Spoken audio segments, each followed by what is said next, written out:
Recorded live via the internet, live on planet Earth. It's time once again for the long shot. Come hell or high water. Tonight's episode, the endless travails of the bitter Buddha with special guest Eddie Pepitone, the bitter Buddha. And now, please welcome the host of the long shot, Sean Conroy.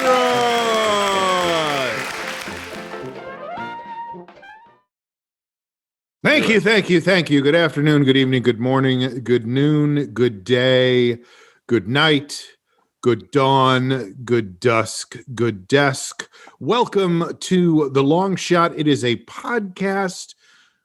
I am your host. My name is Sean Conroy. With me today on The Long Shot, come hell or high water, the man with the cigar. And remember, sometimes a cigar is just a cigar. Joe Wagner is here. Also with us today. What's that? So happy to be here. Very excited today. Excellent. Also with us today, a return appearance from one of the founding members of the podcast, longtime friend of the. Can you be a friend of the podcast and a founder of the podcast at the same time? I would certainly hope so. Better than an enemy of the podcast. Right. Yeah. The bitter Buddha himself, Eddie Pepitone, is here. Welcome. Hello. I must be going. Hello, I must be going. Hi, everybody. Already off to a bang-up start, right out of the gate. Eddie, it's like you knew Jamie wouldn't be here, and you decided to take Jamie's choice of doing a random foreign accent. Oh, does he do that? Awkwardly, yes. It was great. Right. Well, you noticed I got out of it very quickly. Yeah. You are a professional. You saw the edit point. You knew when to pull the ripcord. You let the Sandman pull you off stage. Exactly. I knew it was time to get out of that and let's get into some kind of reality. Right. Well, reality. What a day. What a day. Oh. Dark day in American history. Happy Acquittal Day, everybody. Oh, my God. Today, Donald Trump was acquitted of impeachment for a second time. I had some visceral emotional reactions to a lot of things. It was an up and down day. Because there was a moment there where they were going to call witnesses, and I was very excited by that. And then I had to teach class, and I came out of class, and it was like, nope, never mind, not going to do that. Yeah. I don't know how you guys feel. Were you? How did you feel? You were happy he was acquitted, or no? He's asking you. I knew he would be acquitted. Mm-hmm. Because they had canvassed very thoroughly those crappy people. They're not people. The Republicans are not people. What are they? They're creatures. They really, I never. I think they might be that. lizard. I think they're the actual lizard people. Thank you. Right? Thank you. That's what I was looking for. I never believed in conspiracy. They may be lizard people, but at least they're not Satan-worshiping, blood-drinking pedophiles. That's true. And that is to their credit. That is to the credit. Welcome to the layer cake. By the way, Eddie, what you've missed is now Sean sees the good in everyone. That's been a major shift during the pandemic. Well, he veered off and did a podcast about Sean Conroy Gets Happier. It worked. Available on All Things Comedy. Please rate and subscribe. Check it out. Season 2 coming soon. I have Is a that question. right? Oh. Yeah. I have You a don't question. stop working. No, I don't. He does want to still get happier, Eddie. It's ongoing. I feel like you can always get happier. And I will say, doing that podcast did make me happier. It really did. I mean, on top of everything else, one thing that I love about that show is I get to have intimate conversations with people I like, Hello. Hi. Welcome to the show. What are you wearing? Would you like to make me happier? I have a question for you guys. If we can get back to anger, since please. Let's move away from happiness. Let's go into the darkness. Right. Darkness. Do any of you? Darkness. Do any of you guys? By the way, why are you playing fetch with your dogs right now? I'm throwing them treats so they will leave me the fuck alone. Yeah, that's how dogs work. You throw them a treat and they go, well, I got that. I'm not going to go back to that source again. Well, no, my Isn't that the opposite of how dogs work? I'm gonna give you some logic here, and I hope you're able to hold it. Someone's on the lawn. Hey! Welcome back to the Long Shot. This is Dog Logic with Eddie Pepitone, our special guest. If with my dogs, I give them X amount of treats, and they're like, all right, enough. Your dogs are into algebra. Look, man. Yes. Got X amount of treats. All I have to do is solve for X, and then I'll know if we're getting any more treats. Eddie, you bring up an interesting question here. Would you say stop. You or your dogs have more restraint with food? Dude, you know what I realized? Because both my dogs look like Orson Welles, the latter day Orson Welles. They really do. They do. They also do wine commercials. Terrific connection there. Thank you. What would they? So they have no. Getting unpleasant early here on the show. I don't have restraint with food. Like I have very bad portion control. I am told by professionals, and your dogs. Well, yeah. I mean, I just in my head pictured a couple of guys in lab coats and goggles, like with clipboards in Eddie's apartment, watching him eat and just shaking their heads at each other. Like it seems like he can't stop himself. I've never seen a male this age eat that much oatmeal. Do you see all the butter he's putting in? It's fucking disgusting.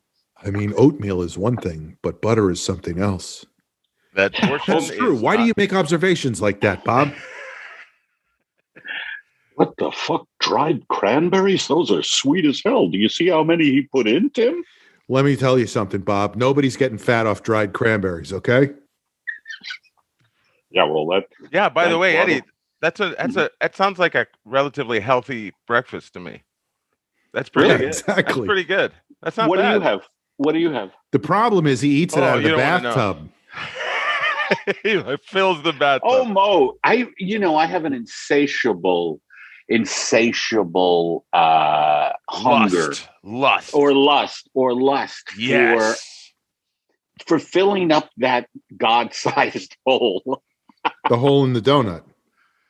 The hole in the donut, or the bagel, depending on what your religion is. And by the way, Eddie, I think if you refer to it as God-sized, it makes total sense to me that the desire should be insatiable. If it's a God-sized hole, the only thing that's going to fill it is an insatiable, unstopping, right? Well, the only thing that can fill it would be God, but he's very hard to access. Very hard to access. So I think we're getting off the important point here, which is that Republicans may be morally bankrupt, but at least they're not Satan worshiping, blood drinking pedophiles, How did they explain? How do they fucking live with themselves? They are, Noam Chomsky, and this is serious, and I love Noam Chomsky. Chomsky said the Republican Party is the most dangerous party right now. He says the Republican Party in the United States is the most dangerous party in the history of the world. The history of the world. We had a keg party when I was in college, and everybody was on the porch, and the porch collapsed, and my friend Beth's toenail got ripped off, and then we kept it on the wall for the rest of the year. That was a dangerous party. And Sean voted to acquit the host of the party. Yeah, and Chomsky said that because if the nail gets torn off, do not scoff. So Chomsky feels that the Republican Party is even more dangerous, say, than, I don't know, the Nazi Party. The Nazi Party? Yes, and the reason he said that is because of the ecosystem catastrophe that is already happening. And if it's not reversed, there will be no human race. And and they just want to. I mean, they just want to fuck it. They don't want any regulation on fossil fuels. Yeah. Yeah. For example, Nazis could have been environmentalists, and that would have made them a little better comparatively, because it's not what the stakes are. Is not the entire planet, right? Is what you're exactly. saying. That's what Chomsky was saying. Yeah. Right. Yeah. I was a little taken aback. I didn't realize it was that fucking horrific, but they are just, I can't stand them. And I didn't follow any of the trial. You're not a fan. You're not a fan of the Republicans at this point. No, I'm not even a fan of the fucking Democrats. I think you know that about me. I'm a bit of burp wrangler. I think they're pretty much all corporate whores. If you had to pick one or the other, which would it be? Democrat. How about you? Now, you used to be a Republican. I can't imagine you still are after all this, Sean. I wasn't, but after today, I re-registered as a Republican. You were not? Look, I'm a homer. I want to be on the right side. I want to be on the winning side. And you re-registered today. No. Hello? You're just knocking on the door. It says pandemic. It's closed. You're like, hello? Sean, I'd like to speak to the city clerk, please, about my party registration. Sir, there's no election coming up. Exactly. Now's the time. Eddie, Sean's wearing a Hawley 2024 shirt. He hasn't shown you yet. So, he's all in. Hawley. Oh, my God. Yeah. Yeah. That guy should be in jail. Trump should be. Fuck it. It's crazy. I don't know about you guys, but I gave up on this political system when that motherfucker got elected.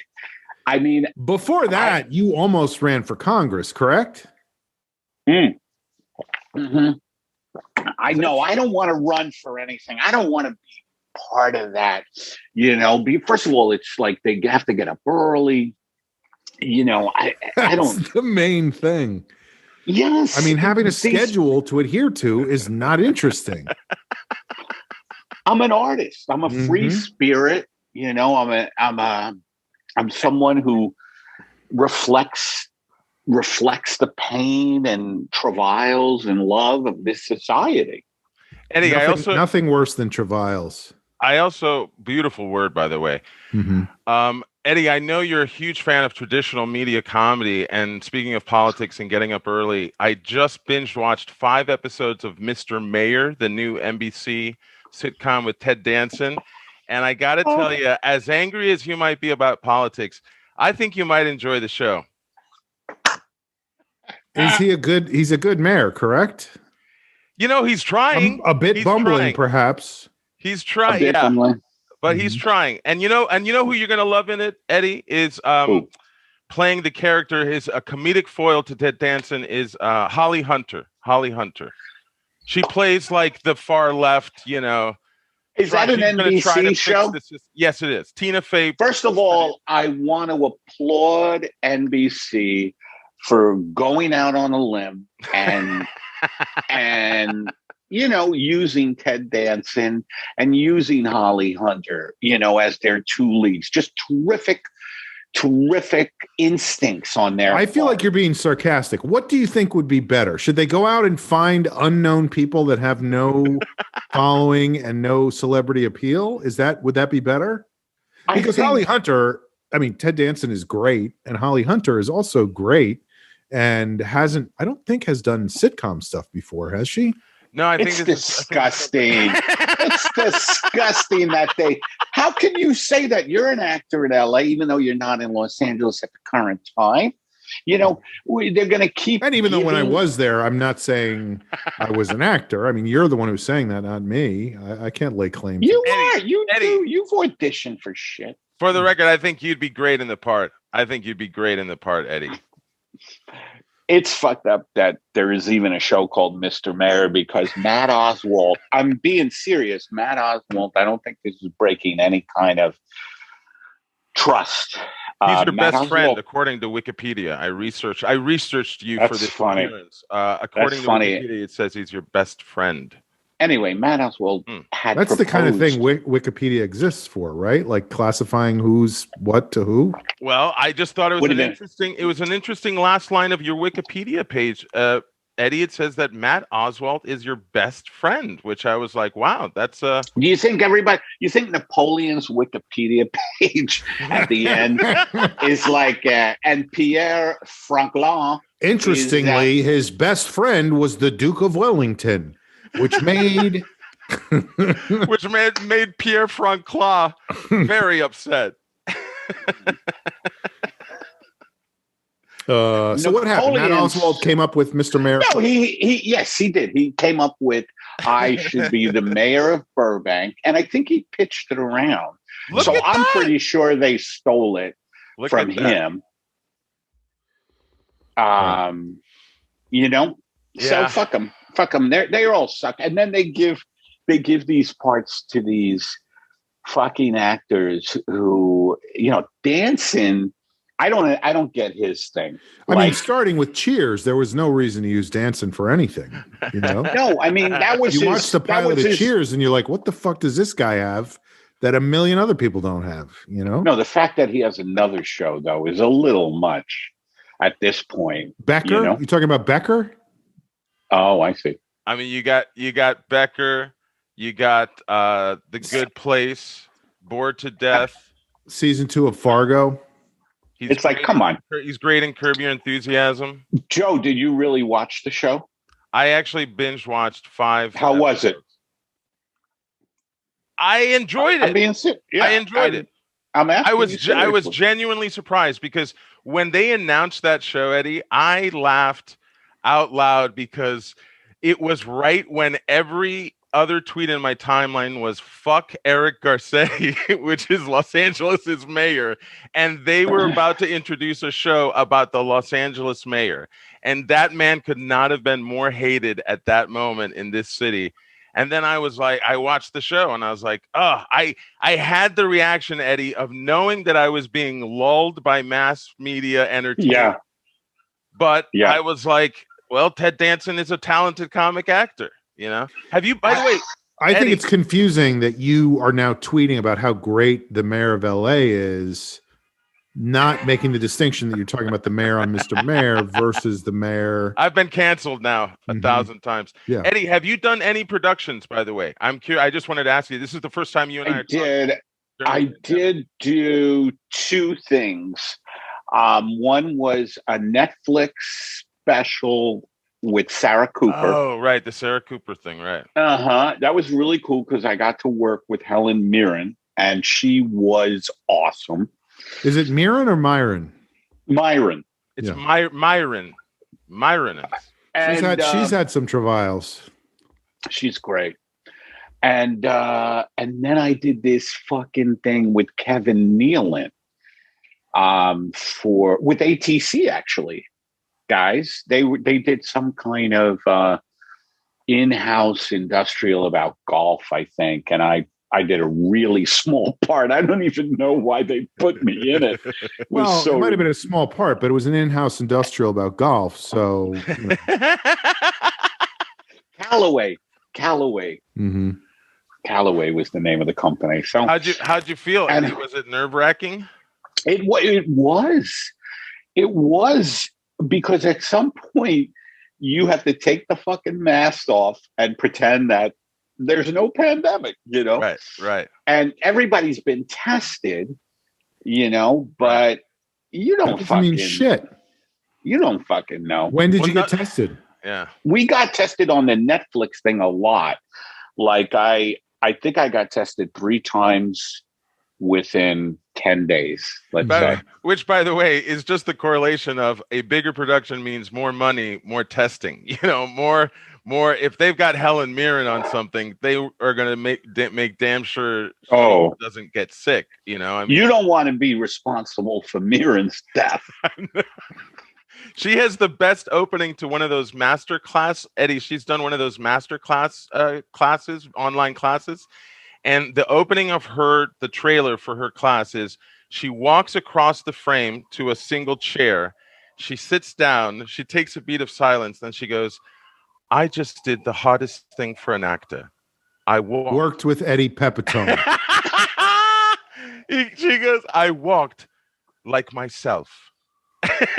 That's it. I walked like myself. Ooh, I know what she means, Profound. because Profound. we did exchange, notes Walks, on walks. the no, not walks, not walks, but just the art form. The craft. The craft. Thank you. I feel like it is hard to walk like yourself. I don't even do it when I'm not acting, I'm always walking like, whether it's like I walk like an Egyptian, whatever it is, I'm always doing something. You're a huge Monty Python fan with that whole silly walks. You're creating the sketch all the time in Hollywood. River walk, river dance, whatever it is. It's very hard for me to just walk like myself. But the point is, what is going on with the Republican Party? Let's not. Sorry, we keep veering off the way this country is collapsing right now. It really, I was chatting with a couple of people today on Zoom about has anybody, and this is totally related, has anybody seen the new Netflix doc, The Vanishing at the Cecil Hotel? No. Gentlemen? Which is no, I'm aware of it, and I know the story, Eddie. And by the way, the Cecil Hotel is about 3 blocks away from my building because it's right in downtown, LA. Where are you? I'm in downtown LA. My God! Near the Cecil Hotel. I'm very near the Cecil, Eddie. Is what I was saying. I feel like we're talking in circles right now. He's near the Cecil. That much. Where is the Cecil Hotel? It's in downtown LA. Well, where's Joe? He's near the Cecil, downtown LA. No, I didn't think you could be downtown LA because of you. I like the curtains that you have. Where are you? They don't generally have. Are you downtown? Eddie, this is the loft that I've been living in for the last almost 7 years now. Do you have a lot of roommates? No. I live by myself. Who's the guy in the loft? picture? Yeah. Is that Fats Waller? No, I think he's a little too skinny for Fats, but he is a jazz pianist. So you watched the Cecil Hotel documentary. What's the story with the Cecil documentary? Very creepy. Well, I just it was very creepy. And it's about the mysterious death of a woman that was staying there, basically, is what happened. They saw her on an elevator, and then she disappeared, and then they found her 2 weeks later. Oh, you know about it. They found her my office was right there for 5 years. That was the first thing we ever talked about. Oh my God. She disappeared, and then they found her 2 weeks later inside a water tower on top of the hotel, or a water, I don't know what you call it, a water bottle, water tank. Water tank. But not like a fish tank. It was a supply of water. No, for fish tanks are very soothing. It wasn't like a lobster tank or anything like that, yeah. No. But anyway, they could never figure out how she got in there and who did this, if anybody did it, if she didn't do it to herself. And so it's been this big mystery, and now there's this show. Not anymore. You solved it, Eddie? You solved it? Well, they did, and it really made me. I don't want to talk about it and ruin it for people, but I do want to say that Skid Row, right? Skid Row, where you're very close to, I would imagine. Yes. Yeah. Where are you, Joe? You're downtown, no? Downtown Los Angeles. Downtown, yeah. Do you ever see the mayor down there? I have never seen the mayor. Okay. So Skid Row is portrayed how in this? Well, I mean, it's just such an abomination that the humanity that is down there it's like, because we were talking about, Joe just said a sentence that triggered me, which was the disintegrating United States. And I don't think anything could be a better example of it than downtown Los Angeles' Skid Row. Skid Row, yeah. And just the fact that exists. And now in LA, the homelessness is just all over. I mean, it is just unbelievable to me, Mm-hmm. It's unbelievable that there's this much homelessness all over. Which is crazy because the economy is in great shape, no? Well, you know what's for a few people, Eddie, I think what I've been thinking about being inside for the last 11 months is how much of that homeless explosion I actually haven't seen because I'm not outside. And I read But you have to go outside here. Professionals say to go out. I literally crossed the street for errands to a mini mart across the street is where I buy. Bless you. It looked. By the way, God, that looked like you had a strong emotional reaction to me buying bread. Mm-hmm. I cross the street. I don't go out much. Oh, geez, sorry, Eddie. Do you want to take a break? Are you okay? Are you okay? I'm okay. This could be the big one, Elizabeth. I'm coming. Do you realize that you did that exactly when I said 3 certain words? Say them again. Let's see what happens. Go ahead, say them again. I crossed the street. Sorry, 4. I crossed the street. Yeah. Okay.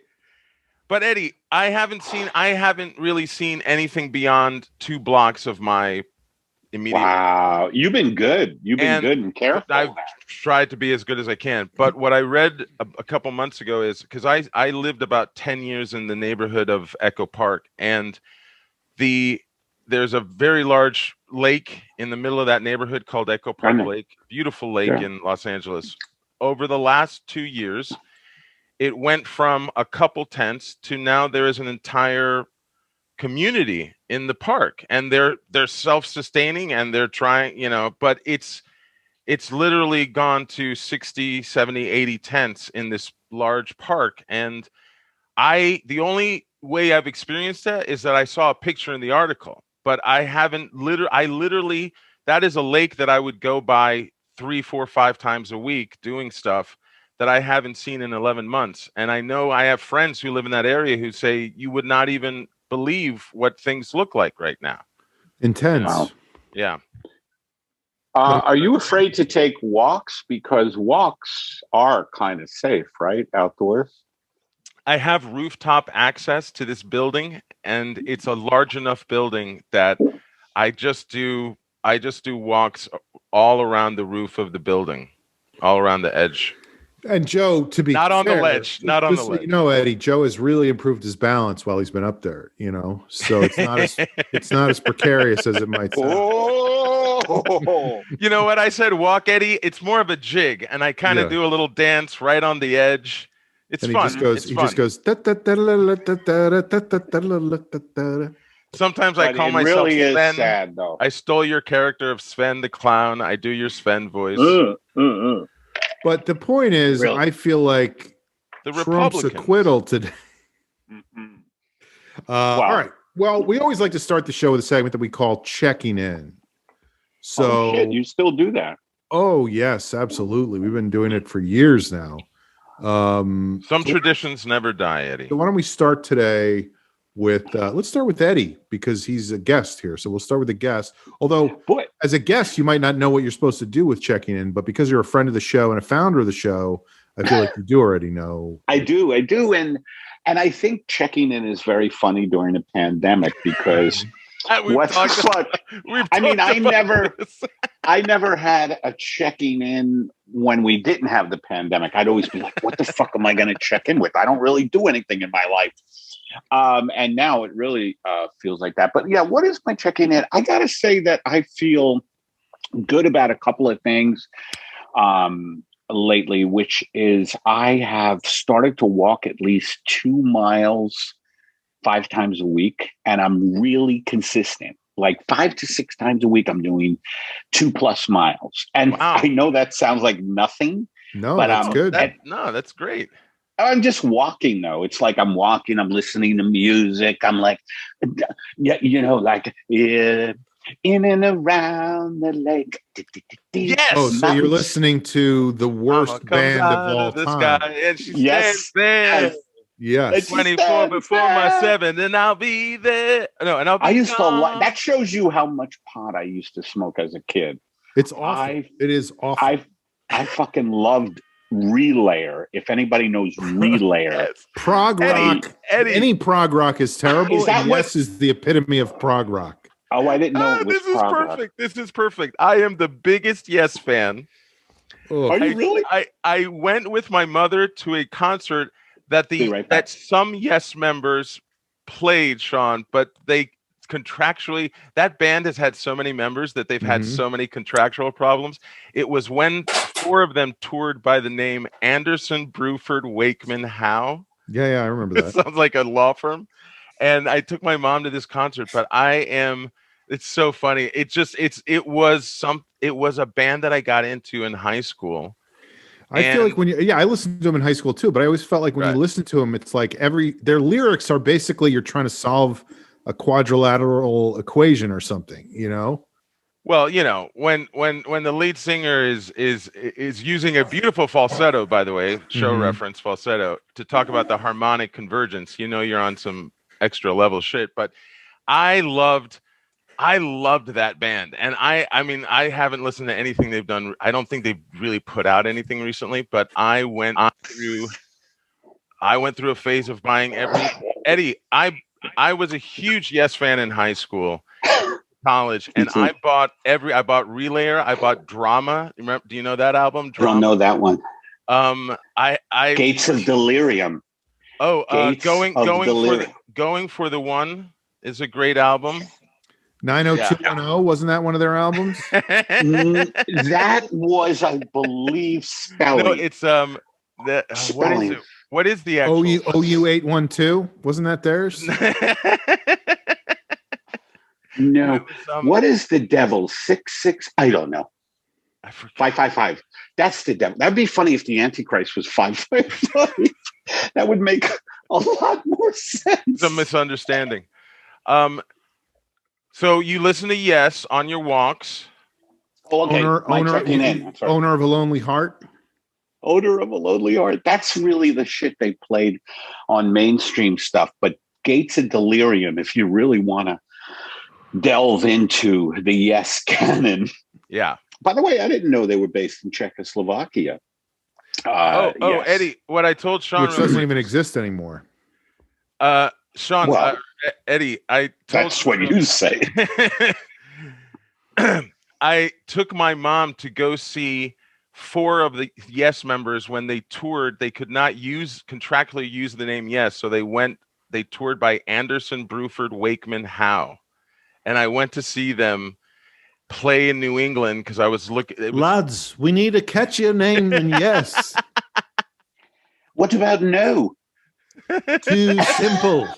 Too much of a contrast. What about serious? Like we're barristers. By the way, I just looked up Yes on Google, and the first thing that comes up is all 183 Yes songs ranked worst to best, and they are all tied for worst. No, they're not. Oh, come on. That because last part is not true. Right. But yeah. So then the other part of my check-in. Oh God, what's going on? The other part of Mexican food? What's going on? I'm trying to think what I had because it really didn't sit well with me. I had a little heartburn this morning. I had to take some expired Tums.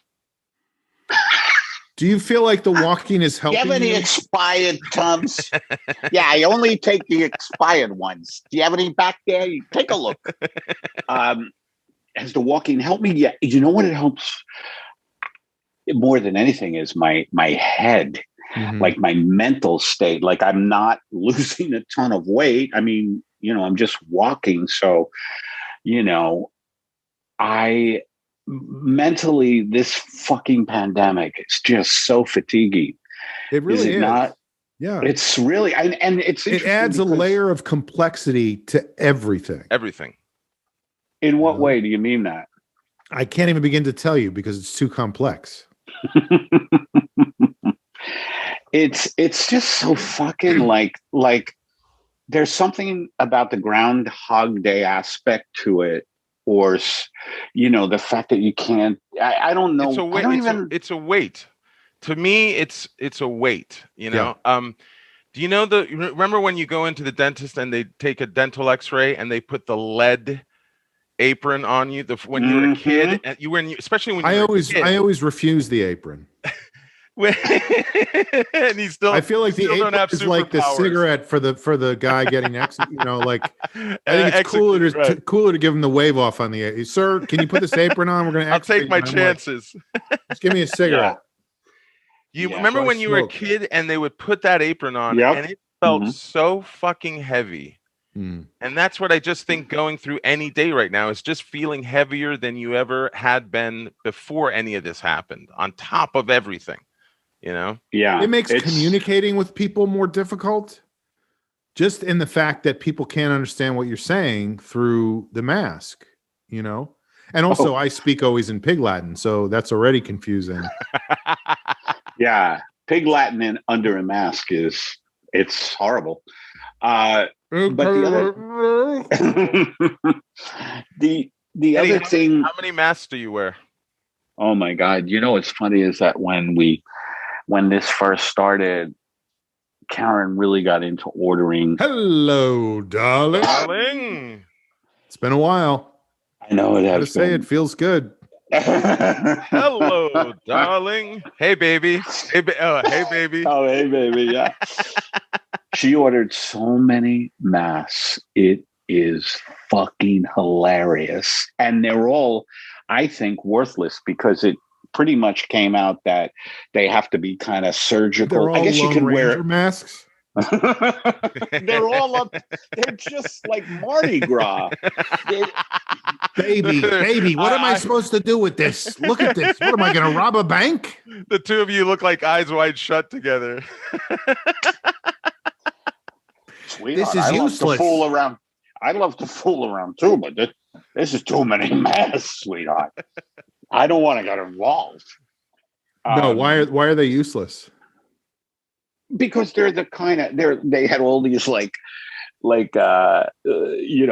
Monty Python like stuff on it, like funny masks, and they weren't great though as far as filtration. It's hard to find a novelty mask that is also medically approved, you know?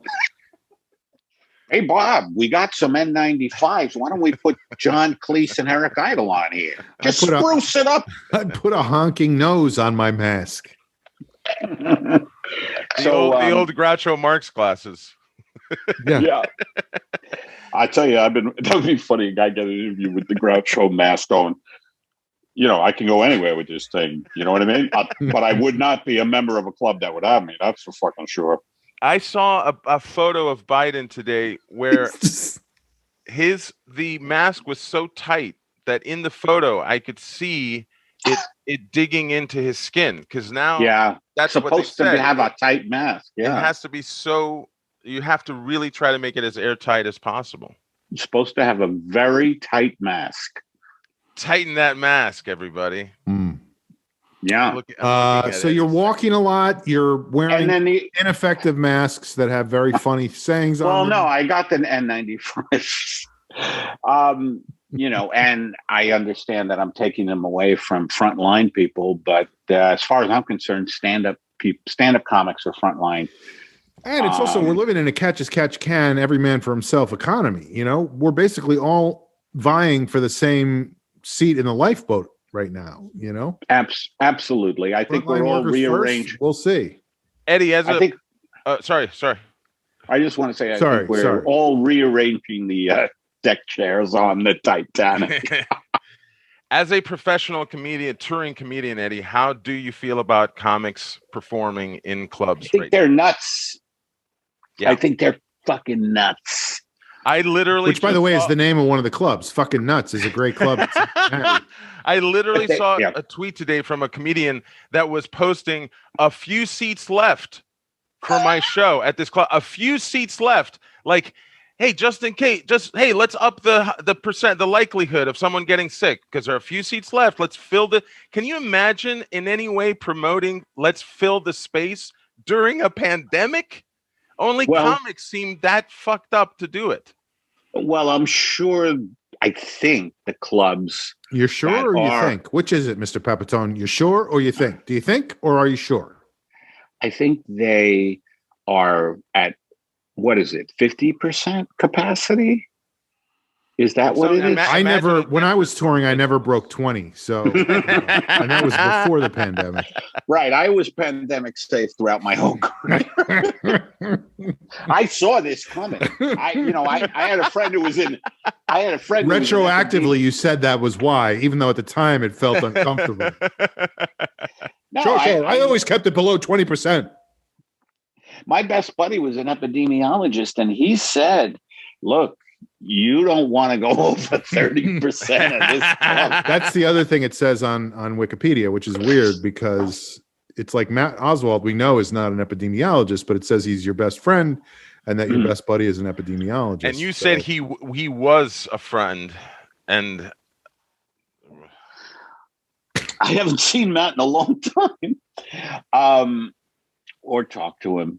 But the other thing I wanted to say on my checking in is that these are all positive. I love those emotional shifts you do where everything's funny and then all of a sudden I haven't seen him in a long time or talk to him.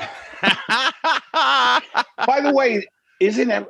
My emotions are like that. Like I do change on a dime. Like this is part of the lead vest we're all wearing all the time. Off of that, I'm curious. I want to know with you guys, how many things are there? Is there anything right now? Is there a person that you have not responded to during the pandemic that is like I've been seeing more and more people react to basically saying, "I'm sorry, I haven't gotten back to you," and that when you were saying like, "Oh, I haven't talked to this person in so long," I've had people send me an email or a message or leave me a voicemail that I just haven't gotten back to. But I feel like that's normal operating procedure for you. Like you're a guy that I really you just don't ever respond. That's good point. That's not entirely true. I'm saying I'm feeling it more. Yeah. Now, I mean, there are moments when that happens, and sometimes some communication slips through the cracks. But now, it just means that much more to me. The guilt is that's just one of those things that, like one of those dark things that comes to you every day now. Yes. And one of those has been the guilt of actually not.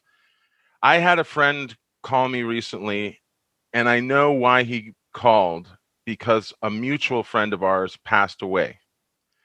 But this is a friend that I have not had a lot of communication with over the last, let's say, 5 years. And first of all, nobody's good with death, but I definitely not nobody. There are some people who are the Republicans. Let's get back to the people who are grand masters. Let's get back to the assassins. Just kill it every time. Emotional. No one is emotionally great at dealing with death, but I know that personally, I have a thing where I just pull. My first instinct is to pull away, because I don't think I'm emotionally equipped to do it. We're like that. We are like that, Joe. Sean is probably a little more mature, but me and you are definitely, and this is why we connected. I get very into questions at that point. How did it happen? Like, what happened? Whose fault was it? Are you responsible? Who was the last person to talk to him? I can't deal with it either. Returned the call. I haven't returned the call yet, and it's been eating at me this week, but when you said you haven't talked to somebody in a long time, it just triggered that in my head of like, that's one of the other things of being in this pandemic is obvious. We all know, I mean, Eddie, Sean was the one who sent out the first email of like, why don't we start up the podcast again? And as we started doing it, we all realized and appreciated, this is at least helping us just. Well, I would say even one step removed from that, because it wasn't let's start up the podcast again. It was, what if we did one reunion episode and then we did it and everybody had such a good time, or at least some of us had enough of some of us, it was fine for some of us. And then we decided to do it on a regular basis again. It was very uneven. It was the most dangerous party ever thrown. But Eddie, it's that thing of communicating. How much can we still? We know that we need to communicate, but how much can we actually do it with however we're feeling in the day? I mean, that's why I was excited. I was just excited just this week. They're like, "Oh, Eddie's going to be on the show." I haven't seen it. Yeah. I haven't seen you in Well, maybe over a year. Joe jacked long off time. 4 times that night. And boy, are my arms tired. Again, that sounds like de rigueur. But Thank you, Eddie. Sex positive hashtag. Thank you, Aaron. sex positive. What was I going to say? So Have you reconnected? Have you reconnected with anybody? Reconnected. Yeah. I think a couple of people. Right. And then I disconnected. That sounds reconnected. Yeah. No, I'm serious. Like I don't, like I all of a sudden this friend I have who I haven't talked to in many years connected with me, and we talked every day for a couple of days, and then I was like, come on, what is this? What are we? Blocked. What are we? I didn't block them. What are we old friends? What are we old friends who started talking again? Yeah. Hey, Eddie, it's Albert again. Don't know what happened, but we seem to be missing each other. I just checked your Wikipedia just give page. me a call back. Apparently, Matt Oswald. I thought our situation was different. I'd like it to improve. The only way to do that is for you to call me back. So please do that. Please. I actually, though, but you know what's interesting, Joe, about is that when I'm kind of very OCD about returning everybody's fucking texts and everybody's emails and everybody's voicemails. And when I don't, I do wake up in the middle of the night and go, oh, fuck. Right. I need to get back to Frank.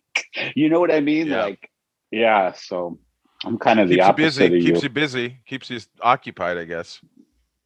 I guess so. By the way, in the when was it the last pandemic? 1909? The 1918 flu? 1918. 1917? 1918 was the movie last. 1917 was great. It was all one shot. It was just a guy running. I loved it. Coughing. Yeah. Mm-hmm. I loved the movie 1917. It was terrific. It was the most definitive thing on tuberculosis you were ever going to see. By the way, I don't know if you know this. It's a trilogy. They're coming out with 1918 next year and then 1919. Really? Yeah. Those are 3 damn good years. but anyway, fuck, I don't. What was I going to say? Oh, the original. Well, here we are talking about how heavy this all is, but think about them. They didn't have this type of technology back then. They did podcasts on a can with a string to the next house. You had to live next door to somebody to do a podcast with them. Gather round, everybody. I'm about to do a podcast on how to fix your car. But first, MailChimp. And it was just a boy chimpanzee. They had trained a chimp to deliver the mail. Mm-hmm. So how do now you're right. We do have a. I mean, they were fucked. They were good and fucked. Yeah. Thank God we're not them, because things have gone well for this country during all of this. Well, you're right about that. You know what came? Everybody Watch knows Mr. Mayor on hey, NBC.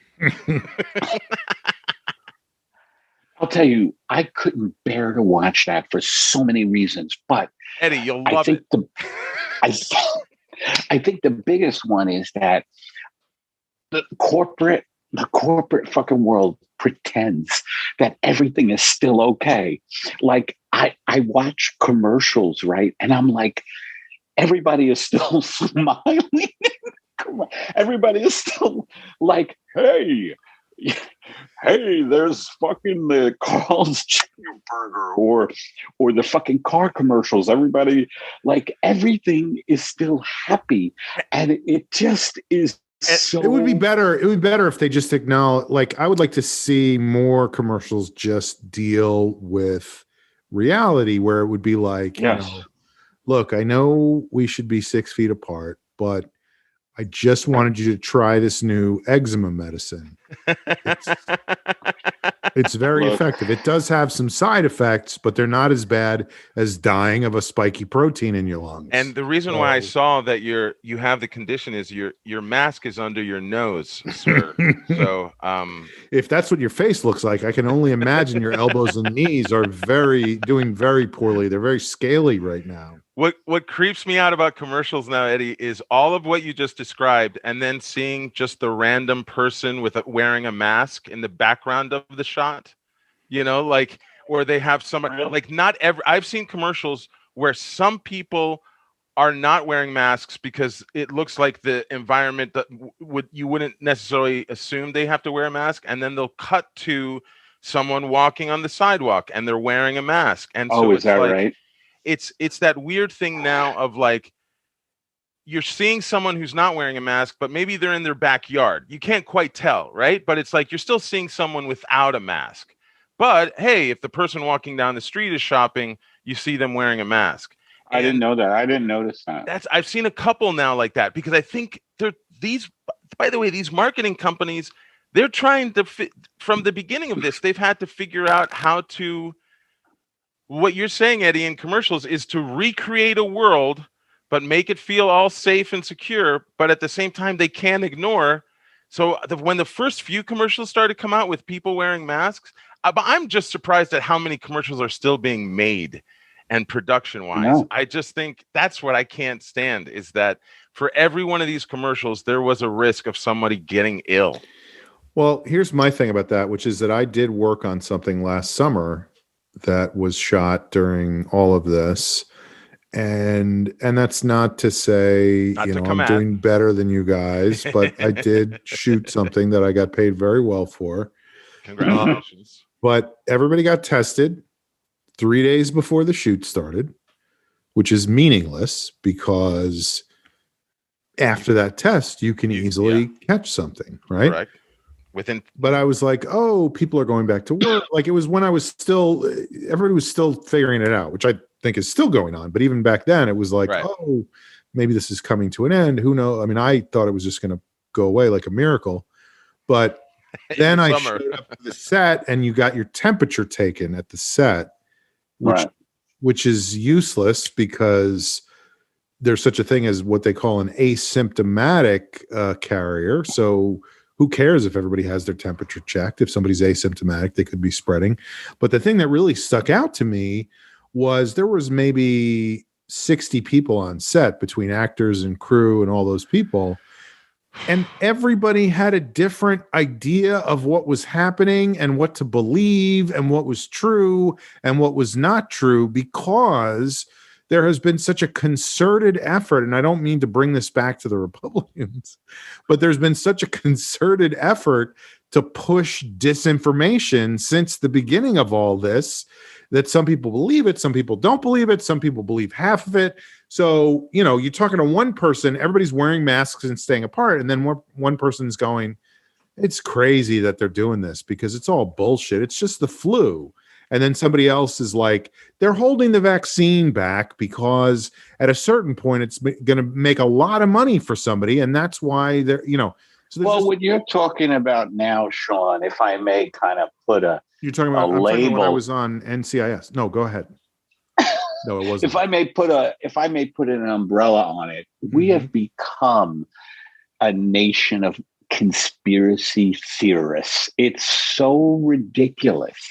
We are not based in fact anymore. And as a matter of fact, to get back to the Cecil Hotel thing, one of the big storylines of this documentary is where is the Cecil Hotel? Where are you, Joe? I live in downtown Los Angeles. So you're very close to the Cecil. I'm a few blocks away from the Cecil. I've never seen the mayor, and if I did see him, I'd say, I thought you said you binge watched the mayor. Go to hell. I've never seen Los Angeles' mayor, but I would tell him, get the fuck out of here. Eric Garcetti. I binge watch Eric Garcetti live streaming. Every day. He has a live streaming thing. It's just him around the house puttering. I'm sorry, I got you off track. Cecil, you were talking about Cecil. the Cecil conspiracy theories. Oh, yeah. There's the conspiracy theories by web sleuths who come off in this documentary, they come off as, well, first of all, these people, and this is before the pandemic, right? They have way too much fucking time on their hands because all they're doing is devoting their lives to following a murder that they literally don't know anything about. I mean, it's just unbelievable to me. And they come off as real fucking scumbags too, because there's this vigilante justice they decided based on a video that they saw of a guy who happened to be living at the Cecil, you know, the same. I don't want to ruin it for anybody, but it's like so fucking. I just want to say the conspiracy theory thing is because people are bored or terrified of actual reality, and they're trying to give their lives excitement. That's a big part of any conspiracy theorist is like, oh, hey, did you hear? It's a better story. Yeah. It's about the story. People love stories. And beyond, they love a story. And beyond, I don't know if you've seen Mr. Mayor, but as soon as I watched one episode, I was hooked. I watched 5 in a row. They and I figured it all out. I figured it out. And nobody else knows what I know, but I figured it out. You know, not only is it a story, but it is, because I've been, you know, Mr. Mayor. There's so much. No, what people want to tell themselves. The idea that, because I've been reading, there's been so much writing now psychologically about what people are going through, and I think a big part of it is trying to make sense of trying to make sense of something that doesn't make sense. And so it's both a story and and an explanation. People are literally trying to find an explanation, but they end up picking the craziest, worst, could not be wronger one. It's the same way religion got started. Well, yeah. What are you talking about, Joe? Though, like, I'm talking about the way people who are Q, they're looking at the government and they're seeing the same. They're seeing what they believe to be the same dysfunction as anyone from the left, which is that the government does not work for me. That's the interesting common ground. That's the interesting common ground of anger. The government is not working for me. But they decide to believe that it's because they are, I'm sorry, Sean, what is it again? Hannibal the cannibal? No, Satan worshipping, blood drinking pedophiles. In pizzerias, that's the part that pissed me off, because being from Brooklyn, I loved pizzerias, and it's where a lot of us just kind of really let our hair down. Pizzerias are a rich tapestry, a beautiful place to experience life and food. While you're sipping a nice... Thank you. That's a great... And eat local.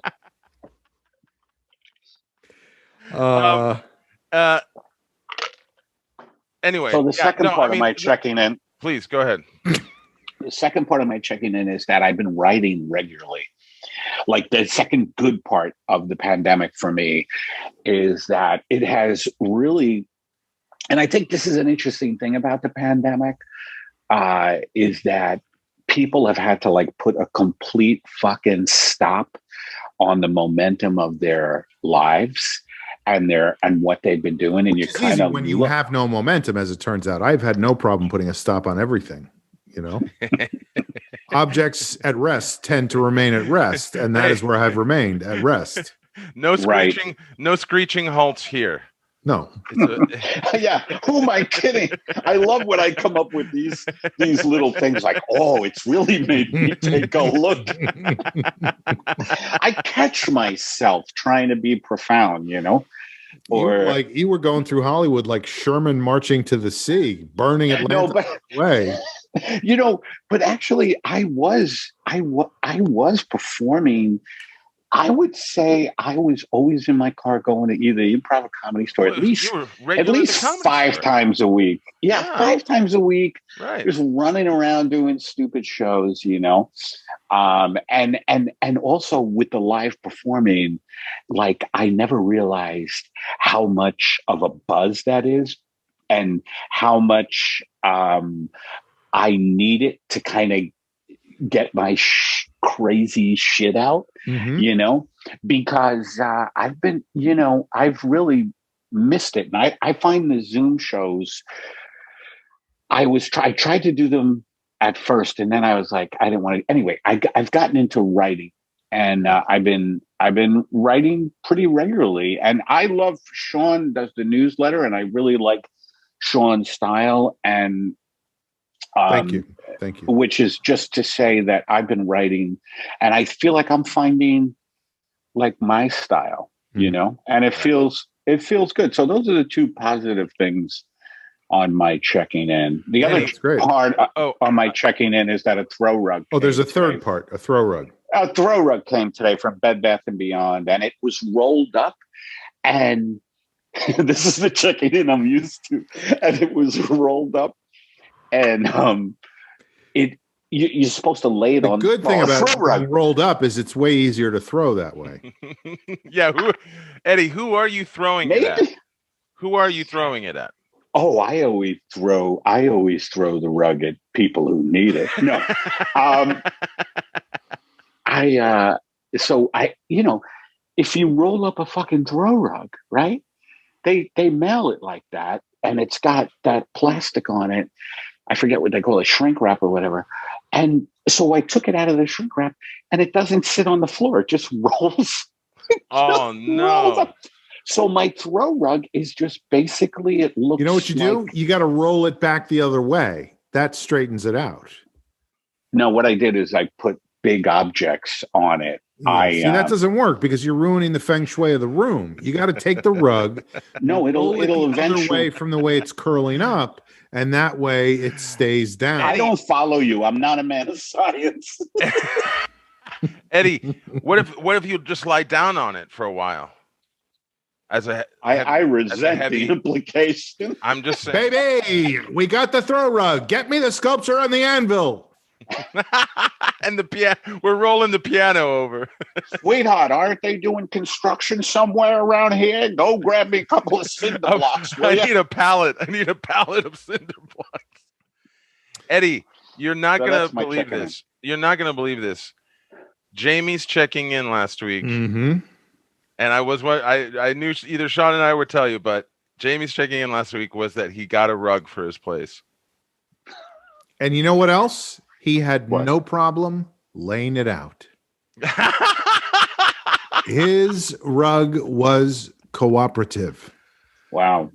I'm really sorry I missed that. Can I jump back to your part two real quick? What are you writing? I'm just curious. What are you writing? Well, my big thing, I don't know if a lot of people knows, but my big thing, I always wanted to be a playwright. And I am dead serious, not screenplays. Odets. You know. The new Odets. Yeah. Miller. Yeah. Oh, I love that shit. And probably from being from New York. Rodgers and Hammerstein. No, you were into musicals, Sean, not me. You. Even though I do like to all of a sudden have the characters dancing, you know. I mean singing. But anyway, Same thing. I've been going back and forth between short story writing, like crazy short stories, and trying to write plays. And it's been difficult, but I feel like I'm making progress on both fronts. Plays are harder. Short stories, you're done in like 10 minutes. Well, or depending on how short, you know. Yeah, Bob went to the store. The store got robbed. It wasn't Bob, but he got arrested anyway and ended up in jail. The end. Is it the dialogue, Eddie, of the play? What is it about the play format? It's about the play format. It's like you have to create like real connection. Right. I think between the characters, or you make the play about ideas. Right? You make the play about ideas. Hello, philosophy. Yes.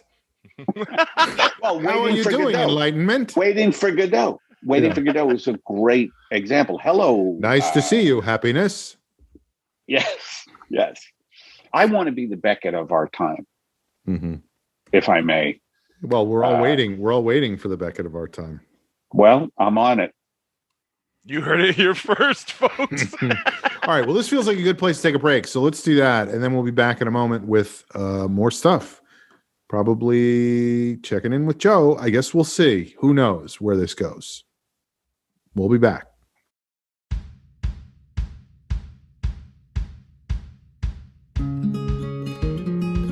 Hey, folks, this is Sean.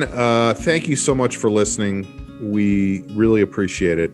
I hope you're enjoying the show. So great to have Eddie back.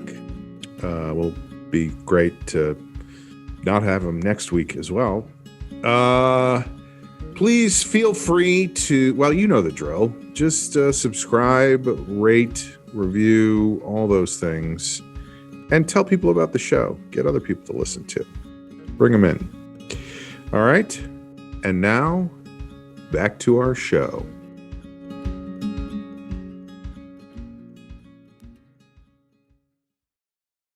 We are back. You are listening to The Long Shot. My name is Sean Conroy. With us today on the show, the great and sometimes late Eddie Pepitone. Yo. Joe Wagner is here. Amber Kenny is on assignment, and Jamie Flam is picking up another rug.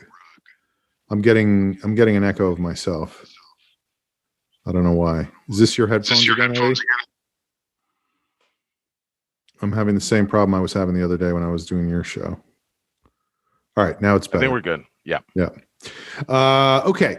Well, let's check in with Joe Wagner. Joe, what's the latest? What's going on? Almost on cue. I don't know if anyone listening was able to hear in the background. Just about 3 seconds ago, another siren going by in downtown where I live, very close to the Cecil Hotel, Eddie. I gotta say, living. Is your mic on, Eddie?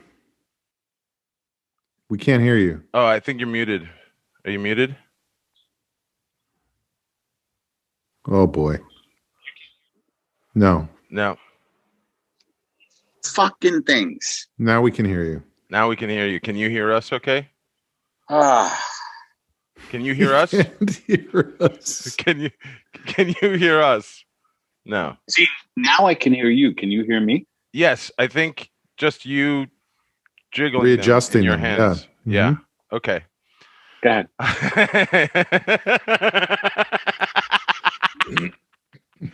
This shit happens on CNN every night, so I don't feel that bad about it. You know what I feel great about is just hearing Eddie give one of the most genuine go-heads that I've heard in years. Go ahead.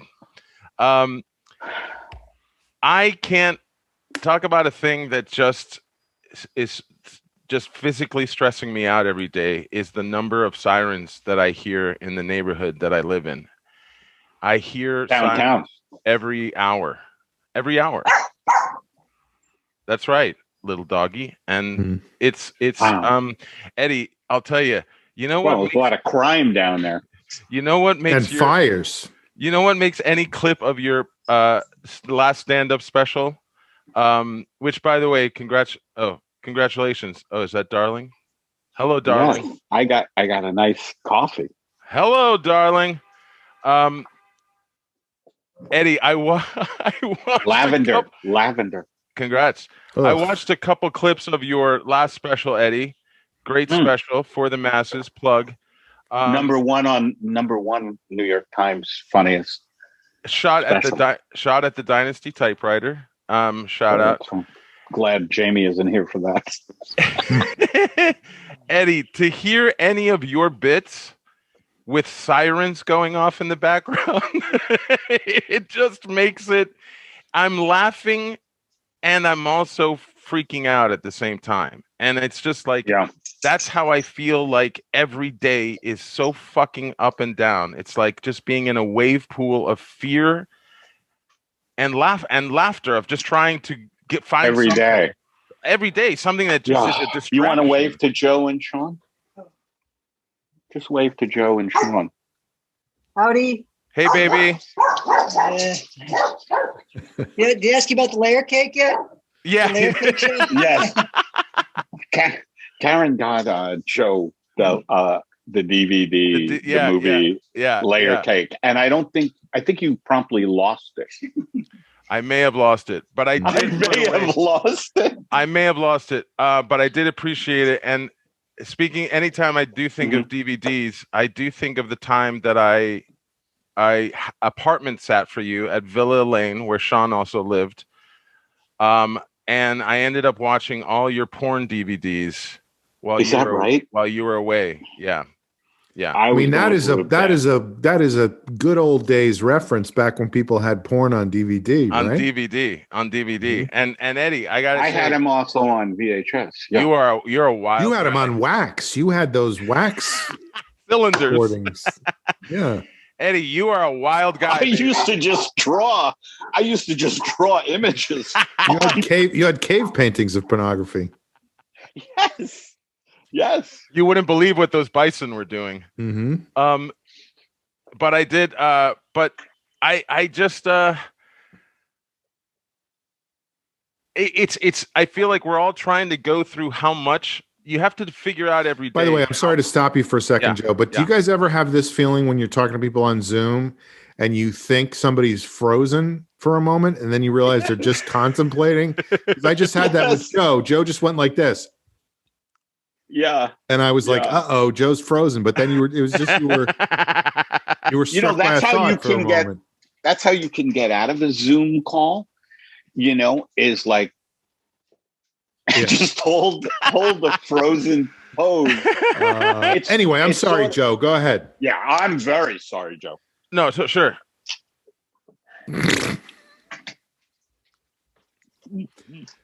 So you have to figure out every day how much are you going to try to handle? Like how much of all of this are you going to try to handle? And that means how much do you engage with it? How much do you disengage with it? And what are you talking about? I'm talking. You just get up and try to do a day. That's what I'm talking about. And what do you take in during the day? How much do you try to process this madness that's happening all around? And well, you're downtown, yeah. Yeah, and what I'm saying is is that the sirens of downtown. It's like the way church bells rang in small towns in the far past when it's a notification, and sirens to me are that thing that I'm hearing every day. Do you envision in your head that it is people dying of COVID? Is that what's going on with you? If it's not, here's in my head, my mind, what I think. If it's not COVID, it's someone going to a hospital that is dealing with COVID. And while, by the way, for everyone listening, if you want to know how COVID is doing in Los Angeles, the case numbers have dropped. Yeah. And hospitalizations have dropped, and the ICU capacity is better now. But in my mind, I still think these are still hospitals that have gone through, like they're burned out. A lot of the medical centers and hospitals are burned out already. So every siren is an ambulance that's going to a hospital full of people that are burned out already. And that's what I think about. I think about how it's one more thing that those frontline people have to deal with. And it's like, are you that empathetic? I never think of those folks.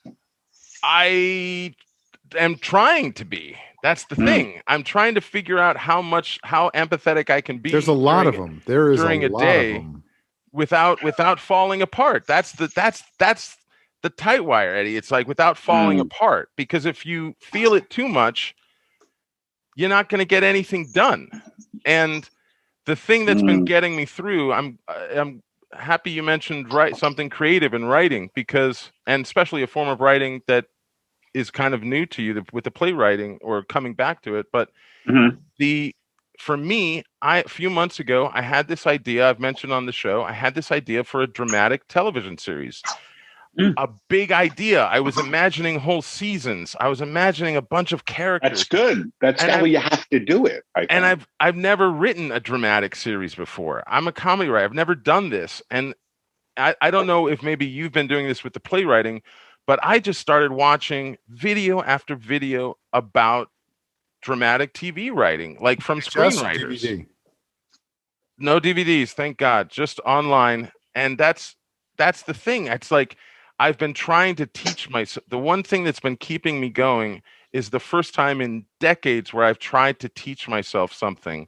Luckily, it's related to writing, so it's not 100% foreign to me, but I've been working with a friend. We meet every day, and it's you meet every day on Zoom. Yeah, we meet over. We meet online, and we put in time every day. Masks or no masks?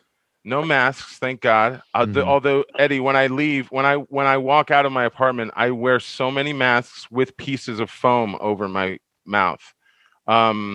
It's Are you serious? A lot of people in the neighborhood don't object and think that might be good for the future as well. I'm serious, Eddie. The people have seen it. You're very afraid of COVID? Yeah. I am too. This is a piece of foam, Eddie, that I literally put over my mouth. I feel like you're about to do like if there was no sound here, I would think you were about to do a magic trick. This is a piece of foam.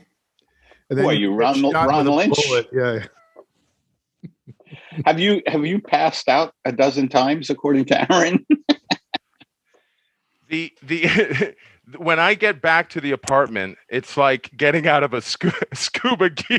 It's like, wow, it's insane. Wow. But that's where I'm at, Eddie, and that's where, because I've mentioned this before on the show too. Living in an apartment complex, there are signs in the elevator that say you have to wear masks in common areas. Only 2 people. I know we have that too, and and people don't. And I just give them, the stare of death. Do you know that stare? That's the stare I like to give my neighbors. So, and as it turns out, several of them have died, and we're not sure if it's the stare or the COVID. We don't know. They can't pin it on me. They can't pin it on me. By the way, the web sleuths are going to get you. I know. They ruined this guy's life. I do want to say, when it comes to your theory about conspiracy theorists, Eddie, I believe you. I think you're absolutely right. I think you're falling into another type of, you're doing a backdoor into conspiracy. Eddie, do you think you have cult followers? Like, a couple, yeah. Yeah, right. Yeah. In your last special, you looked like a preacher to me, by the way. I thought that was a good Did I really? I thought you looked like a preacher. The black on black look? The black on black. It was slimming. It made you look like a man. You look good, Joe. You've lost weight. Like, to me, they call it the COVID, the COVID-15, I think, is, putting on pounds. Have you heard that expression, the COVID? Yeah. I lost weight. I gained some of it back, and I've lost a little bit of it again, but I've gone up and down. How about you, Sean? That's the thing with the pandemic. It's always up and down, It's like wearing a dentist vest. What else, Joe? Dentist vest. Well, I'll just wrap up by saying, I do appreciate the technology we have for communication. I talk and text with one thing, Eddie, that's changed for me during this whole thing is that I talk with my mom and my aunt a lot more now. I talk to them daily. And the smallest things, the littlest things, and it's just sometimes, I know it seems silly how trivial, but it actually just ends up making me feel better in the day. And my aunt just texted me that she had peeled these little potatoes that they're going to eat for dinner tonight. And she said, Le petit. No, they're not French. They're not French. They're potatoes. No, not German either. I will look. She said potatoes. Not Swedish either. No, she said, pues, I'll say it in Spanish first.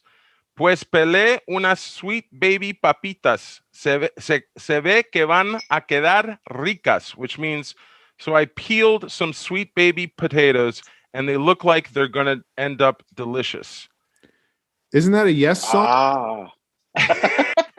I'm pretty sure that is the hook of Gates of Delirium. And I responded to a text from my aunt today about potatoes with, "I'm very excited about your potatoes."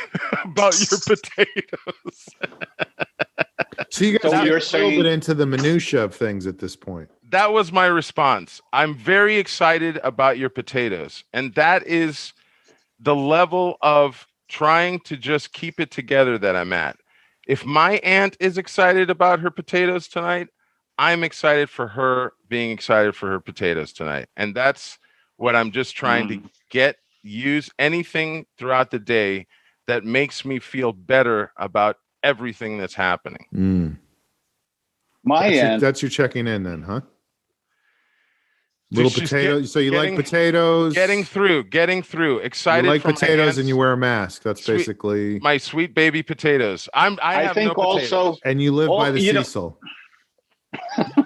I think also, you have to think of good stories. Like, I don't know if you guys heard, but there's 117-year-old French nun who survived COVID. She got COVID. Yes, she's blind, and she attributes her long life to a glass of red wine. But it probably helped that she drank in 1923. So I think she's wrong. That feels like a conspiracy theory to me. By the way, if she drank a glass of wine in 1923 and now she lived to be 117, I feel like the cause and effect is missing there. Has anyone checked that wine?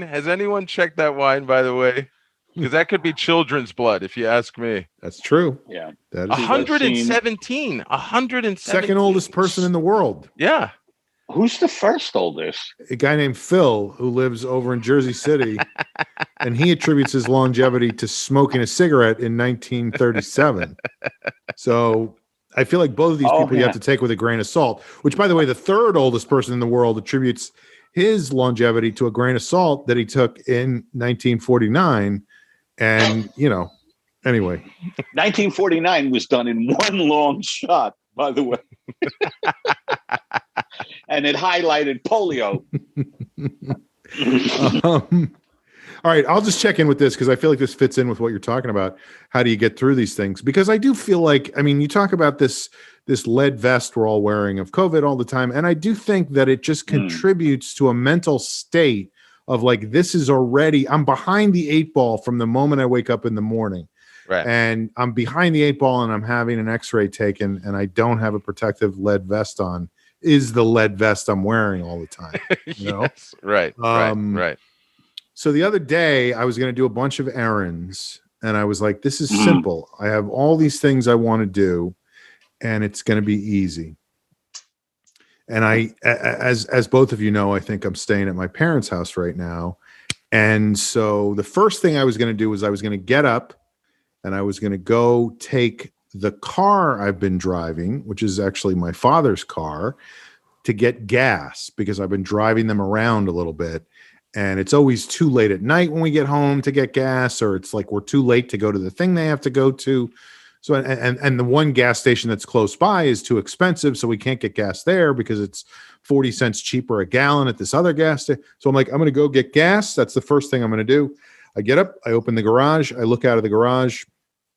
There's a neighbor parked in the way, so the car is blocked in. So I can't. That's the kind of stuff that makes me nuts. Right. So that's how it starts, right? So I'm like, okay, I'll take the other car. The other car is not blocked in. I take the other car. I'm like, I'm not going to get gas, but I'm going to do all the other errands I need to do. So the first thing I do is I drive to the drugstore and I have to get a prescription filled for myself. It's a prescription it's waiting for me at the CVS in LA, but I'm going to the CVS in New York. I'm like, CVS, they're all connected. They can transfer it over. Everything will be hunky-dory. I don't know if you're familiar with that phrase, but I'm on hunky-dory now. That's my favorite new social network. Hunky-dory is by the Cecil Hotel, I believe. Yeah, hunky-dory where everything's okay all the time. So I go to the CVS and I'm like, I want to renew this prescription. It's in California. And she's like, oh, no, that's fine. We can just transfer it over. Fine. Then she comes back to me and she goes, actually, we don't take that insurance that you have in New York. You have an insurance that works in California. Doesn't work here. I'm like, okay, that's fine. I just need it. Please just give it to me. Let's not go back and you'll forth pay about. for it. You'll pay for it out of your I'll own pay pocket. out of pocket. I have money in my pocket. Although actually I don't have money in my pocket, which will factor into this story later. I have credit cards. So I'm like, yes, please order me the thing. I'll get it. I'll come back. I'll pick it up. Great. Then I go next door because I'm like, I'm out of the house. I'm in this parking mall, this strip mall. I can get a Starbucks coffee. I've been drinking coffee in the house here, but it's just not the same as the coffee I make at home, blah, blah, blah, on and on and on. So I'm like, I'll get a Starbucks. I go into Starbucks. They have had a problem with their water main. So they're not serving coffee. They're not making coffee. They're not serving coffee. Why are they open? It's only been like an hour and they barely even know what coffee is anymore in that place. I'm like, can I get a coffee? Is that the brown liquid we used to have here? They're open so they can sell you carrots and yogurt for $17. Yeah, that's true. Yeah, I mean, and all kidding aside, they were like, we have tea and we have juice drinks, but no coffee. And I think the store is originally, if I'm not mistaken, a coffee. Anyway, so I can't get coffee, and I'm like, okay. And I'm trying not to like go, the world is against me. You know what I mean? Like, but you don't want to get into victimhood. I'm 0 for 3. I'm 0 for 3, right? Of the things I needed to do. Gas, pills, prescription, and coffee. Yeah, I didn't say pills. I mean, but you're right. It was pills. Pills. It could be a balm. It could be a salve of some sort. Right. It could be an injection. For a second, I did think you said bomb. Well, I do get my bombs by prescription, but not at the pharmacy. Is this at the explosives? Yes. Can I see the signature, please? I'd like to make sure you're supposed to get this bomb. Like the bomb, Harry. He's got the signature. So I'm 0 for 3. Then I have to go drop a package off to return it to Amazon because we got something. They don't want it anymore. They sent a QVC code, QR code, whatever it's called. Yeah, exactly. They sent a Q drop. So I go into the UPS store and I'm like, yes, can I have this? So simple, so easy. The guy was very accommodating. He did it right away. He gave me the tracking receipt. I get back in the car. Somebody blocks me in from behind so I can't back out of the space I'm in and get out of the strip mall. So the errand itself went great, but the actual leaving of the errand, so I'll give that a half. So now I'm you didn't have closure for 4, So I'm sitting there, I'm beeping at this person, they're not moving, I'm beeping, they're not moving. 5 Are they minutes, in the car? Yes. Yeah. Oh, why didn't you get out of the car and go up to it and go, is there a problem? I feel like that frightens people when I do that because they see me and they go, oh, that guy's big. I don't want to. If he's blocking you in, if he's blocking you in, that's when you have to use your size. I guess that's true. But it was a woman, and it was an older woman. Oh God! Was more interested in this, you know how it goes. So and Sean is sexist. He doesn't intimidate women. He only intimidates men. I finally get out of the parking lot and I drive over, and there's another strip mall right nearby, and in that strip mall is a bagel shop. And the last thing I wanted to do was get a bunch of New York bagels, because I don't know if you guys know. I haven't had one forever. They're very good in New York. Everywhere else, they are not very good. There's like 2, it's like they boil them, right? They boil them. It's a water thing. Yeah, exactly. And this place makes their own bagels. They make them right there. Anyway, I go in. I'm like, can I get 6 of these, 2 of these, 2 of these? And the guy who's getting them for me is an older man, older than me, and he has mobility problems, clearly. So he keeps limping up to the counter and then limping back to where all the bagels are, and he's getting them for me, and he's picking out the best ones because it's toward the end of the day. By the way, is the name of this place the Quasimodo Bagel Shop? She gave me bagels. Esmeralda. So he's going back and forth. He's being very accommodating. He's giving me extra bagels. He's giving me like 3 extra bagels because it's towards the end of the day. So he's just trying to get rid of all of them. A win. Whatever. And he goes, so now I'm like 1/2 for 4. This is the 5th thing I'm doing.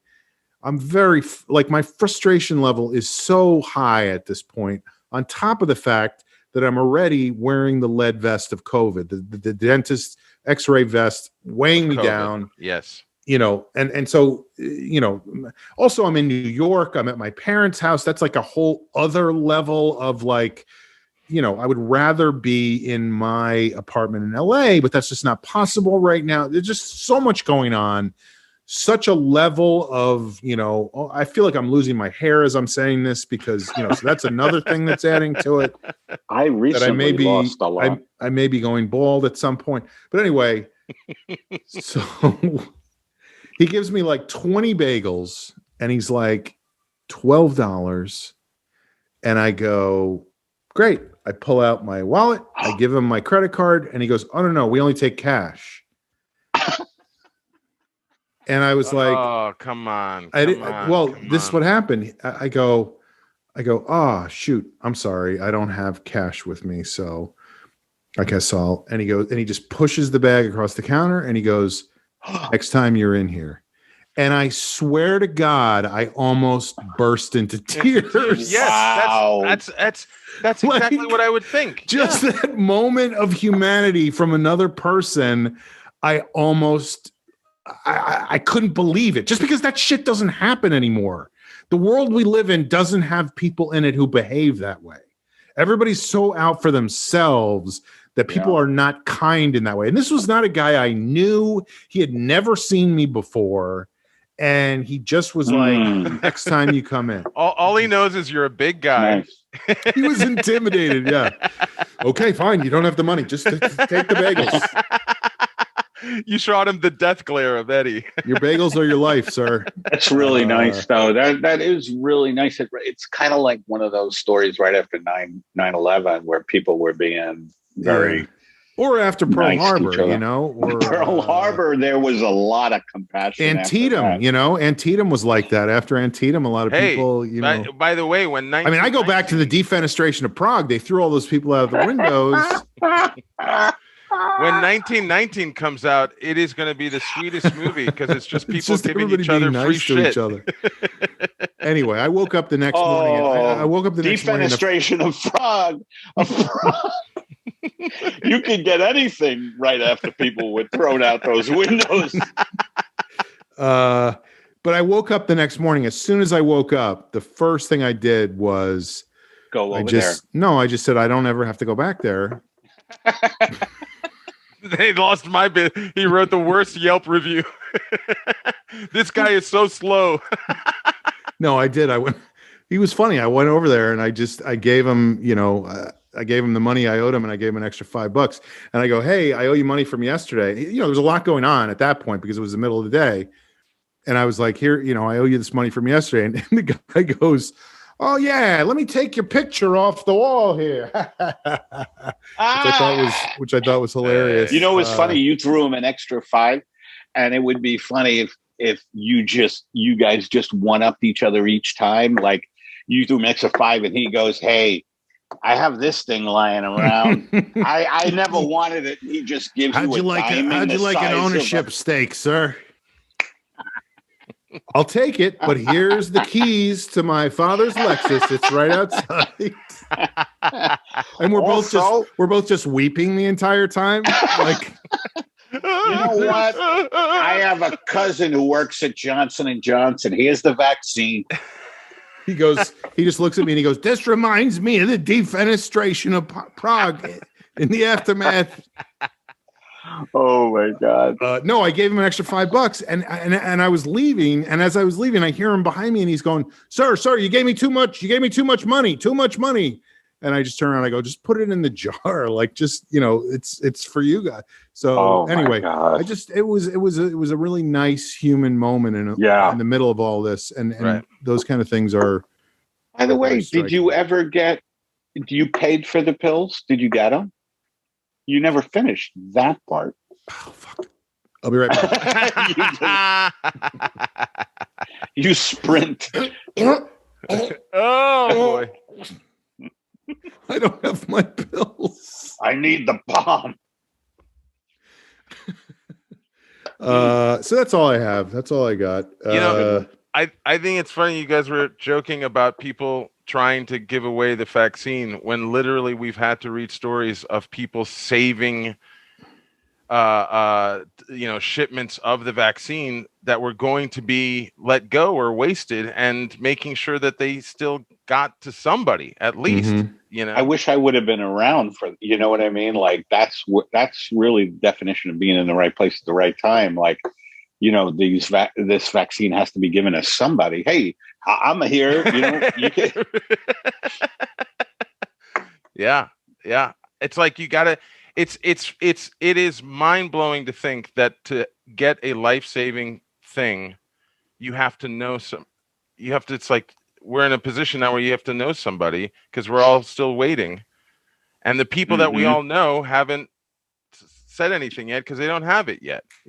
I keep checking in with my mom and my aunt to see if they've found out if it's available yet for them. Hold on, my dog is crying. Come here, Bazzy. What's the matter, buddy? This is what destroys podcasts: is animals.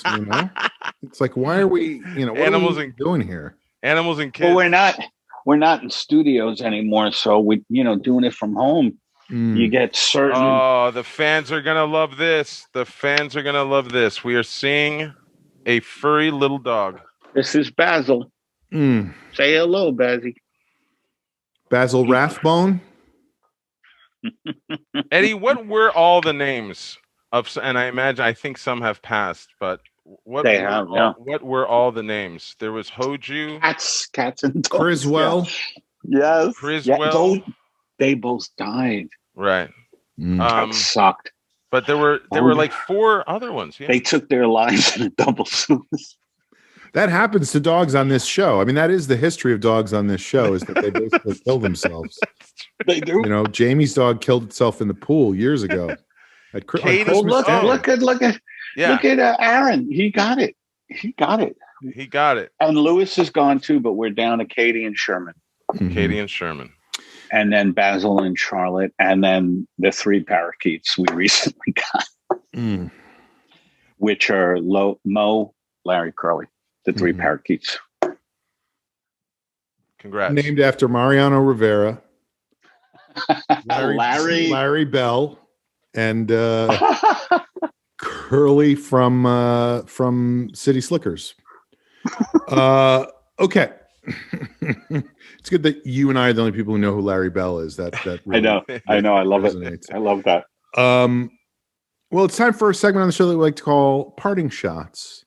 So let's start today with Joe. Joe, what's your parting shot? Good. Well, I'm glad it wasn't me. I don't think I've done my taste in television any favors with my Mr. Mayor talk from earlier. So I'm just going to keep falling down that hole and say that the other thing that I watched this week, which I had no intention of watching it, but I just got sucked in from a couple of tweets that I saw online, was that I watched for a few hours one night. I watched The Real Housewives of Notre Dame of Salt Lake City. The Real Housewives of Salt Lake City. And you watched that? All married to the same guy, I'm assuming. It does have a large. There's a couple of them are in the Mormon church, so it addresses the Mormon religion and the church and traditions and their mentality. But it was just another one of those reality shows which I have not watched in years. I haven't watched any of that shit. I just don't watch it. But it's the opposite. It's the opposite of what you were saying, Sean. Mm-hmm. It is the opposite. These shows are based on seeing people go at each other. And that's right.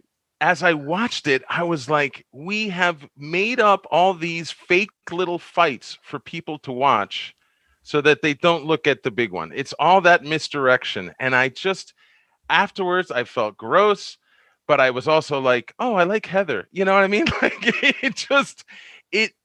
I couldn't believe how so many people get sucked into that. And I can understand an appreciation of a distraction, but when the distraction is people fighting, any kind of fighting like that, it just feels stupid to me to waste time on if you're going to get into people fighting, why don't you look at the stuff that's happening? You know, I mean, and not that those people don't. Not that those people don't, but I mean, it's for a lot of people. I think it just becomes the thing that completely lets them puts on blinders, and it just doesn't feel that kind of energy right now. I mean, we're going through a pandemic. People are living lives harder than they ever have, and we still care about women in gowns having it's so horrible. It's so horrible. Yeah, I agree. But on the other hand, I also agree that I like Heather, you know. Heather is fun. Heather is fun. And so is Whitney Rose. Whitney Rose, big fan of Whitney Rose. She's great. She's anybody with two names and the second one is Rose, I'm always a fan of it. She's got this Anna Nicole vibe that I enjoy. But anyway, that was my checking in. I let myself fall down one of those parting shot. That was your parting shot. My parting shot. I mean, we got to keep these technical terms right, otherwise people are going to be confused. All of a sudden, the show turns into a Mobius strip. It's an Did he say he was checking in there? I think the show is just starting, Al. I think we came in at the right time. Well, it says there's only 4 minutes left, but they just said checking in. What the hell? All right, anyway, Eddie, parting shots. Shame on them. Well, I guess parting shot. Well, I liked what you said about the bagel. I did two really nice moments in this podcast tonight were the bagel story with that guy just showing you compassion, humanity, and Joe talking about the poquito potatoes. The sweet baby potatoes. I'm excited for those potatoes. And I think I just want to say, don't think you can now go and write a play about somebody who likes little sweet potatoes. I'm at the keyboard. Stage direction. Chapter 1, waiting for potatoes. The 83-year-old Colombian woman stabs a man for the sweet baby potatoes. No, but what you said when you were relaying that story is my parting shot, which is you said, or Sean said, is there anybody? Aaron may have texted it, but it could have been one of your dogs because they've been speaking up this whole time. It could be. No, it's about like getting into the small moments, you know? And I think we are our minds, and speak for myself, my mind is this runaway fucking train, you know, that it just is always going toward a worst case scenario type thing. And it's only when you can calm it down and like, you know, just get into those small moments, like, oh, my aunt is peeling small potatoes and she is very happy about that. I think that's the kind of thing that is the way out of all of this panic. I felt like I was getting a missive from a pioneer time, like that. I was reading this letter by the candlelight that, well, things are going well. We just got some sweet baby potatoes, and I'm peeling them now by the fire. You know, and she's excited about that. And if I don't use that, meanwhile, the pioneers who got those letters were like, I think Elsa Rose is running out of things to say. And then the other pioneer was like, I love Elsa Rose. Whitney. No, I know. I'm saying anybody with the rose. Oh, with a rose. Well, a rose is a rose is a rose.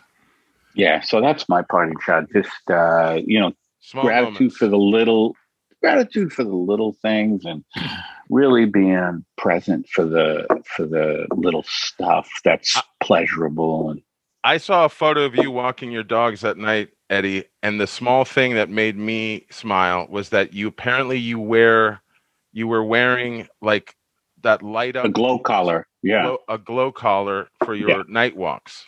Well, I want folks to see me as well. Right. Good thinking. Yeah, you can wear those in the daytime too. They just don't show up as well. They don't show up as well. It made you look cool. It made you look cool and hip. All right. Well, here's my parting shot. First thing is, Joe, I put Joe on the spot a while ago because I had sent him a pilot that I wrote. And, on the show, I said, did you read it and what did you think? And he was very forthcoming about it.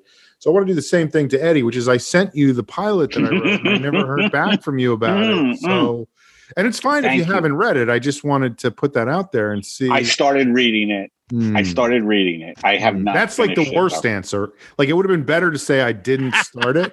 No, I wanted to be honest. I get that. I threw it across the room, my laptop. Right. But saying like I read it or I didn't read it is better than I started reading it. No, I know. Found something better to do. No. Okay. Well, I just want to. I will get back to you on that. No. I mean, there's no rush because it's. Well, speaking of rush, I love prog rock. And, Sean, Eddie's very OCD about getting back to people, so I think you're going to be fine. Yes, exactly. Oh man, I love that you were calling yourself the Cecil Hotel. By the way, I have to go very shortly because we're almost having a connection. Well, you bring up Rush, which reminds me of the worst. Rush is, I would say, the second worst prog rock band. And of course, I don't like them at all. The worst prog rock band is Yes, and it just reminds me, you're talking about the small moments, and I think Yes, said it best when they said, "'Cause it's time, and time with your time and its news is captured for the queen to use. Move me on to any black square. Use me anytime you want. Just remember, oh my God, the goal is for us all to capture all we want. Move me on to any black square." Don't surround yourself with yourself. Move on back 2 squares. Send an instant karma to me. Initial it with what? With loving care. Loving care. Initial it with loving care, folks. That's our show. Eddie Pepitone, thank you for being here. Do you want to plug anything or tell people where to find you? Or no, just watch For the Masses on Amazon Prime, my latest special. You said no, but then you plugged something. And then go to eddiepepitone.com. Anything else? For anything. Anything else you don't want to plug? Amazon.com for anything? Also, I have a workout tape that deals with this part of the body, that little neck fat. And I've gotten this down. It used to just hang like a turkey, and now it's not a waddle, they call it, right? A waddle? It's time for a cravat. I think you're ready for your cravat. I'm ready for a cravat. I've been noticing. Anything you want to plug or tell people about, or where to see you or follow you or find you or anything like that? Stay safe and use whatever you need to get through the day. That's it. You're talking about sex positivity and protection, yes? Correct. And take nudes of yourself and look at them and feel better about your body. And I would say, please go to my website and sign up for my newsletter. Eddie, can I quote what you said to me the other day? What did I say? You compared me to Vonnegut, which I thought was, that's right. In is there a fire in whimsy? I know. Is there a fire? Sean, if we end like this is great. It sounds like there's a fire, guys. I gotta go. Remember, Folks, remember the little things. Go on back 2 squares. Go on back. All right. See you guys. It's great seeing you. Thanks, Eddie. Bye, Eddie. Don't see you soon. Up. Bye. That's our show, folks. We'll see you next time on The Long Shot. The Long Shot. Goodbye. Goodbye.